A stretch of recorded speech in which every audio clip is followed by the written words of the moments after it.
carthagènes, il y a des afro-descendants de Colombie, il y a des afro-descendants de Bolivie, qui ont d'ailleurs rendu hommage aux Africains à travers le rôle qu'Haïti a joué. Si je parle d'Haïti maintenant, c'est parce que Haïti a été à l'origine de tout le processus de décolonisation qu'il y a eu.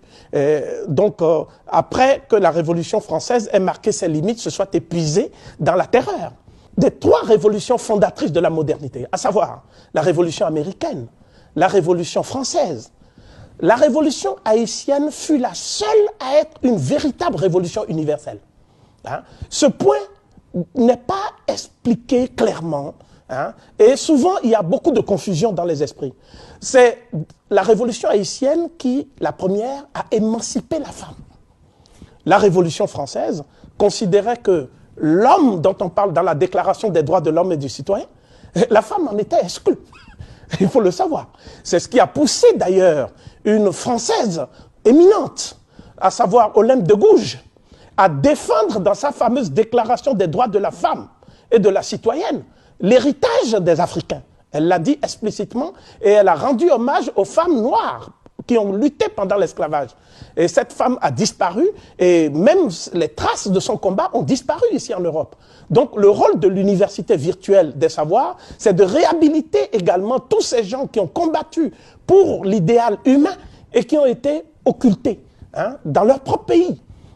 Il faut savoir que la révolution haïtienne est une des seules révolutions qui admettait l'accession à la citoyenneté, quelle que soit la confession qu'on avait. Vous voyez? C'est pour cela qu'il y a eu des Juifs qui se sont réfugiés en Haïti. C'était une terre de refuge, parce qu'ils étaient opprimés. Des Polonais se sont réfugiés en Haïti. La révolution haïtienne est la seule qui est donnée à des gens qui n'étaient pas de conditions sociales très nobles, le droit d'être citoyen également. C'était pas difficile parce qu'ils sortaient d'une société esclavagiste. Mais il n'y avait pas de discrimination sociale en Haïti. Et la révolution haïtienne, enfin, c'est la révolution qui a permis à toute personne, quelle que soit sa couleur de peau, parce que la Déclaration des droits de l'homme disait que tout homme est né libre et égal à l'autre homme. Mais il ne s'agissait pas de l'homme noir, cela va sans dire, vous le savez bien. Donc, ce que je veux dire, c'est que cette révolution a permis à l'homme moderne de conquérir une notion fondamentale. Cette notion, c'est la décolonisation des consciences. C'est la révolution haïtienne qui a posé le problème colonial, qui n'a pas pu le résoudre parce qu'il y avait des contradictions issues du système esclavagiste. Il y avait la pression aussi de la France et des États-Unis contre ce pays qui était véritablement la citadelle du monde noir.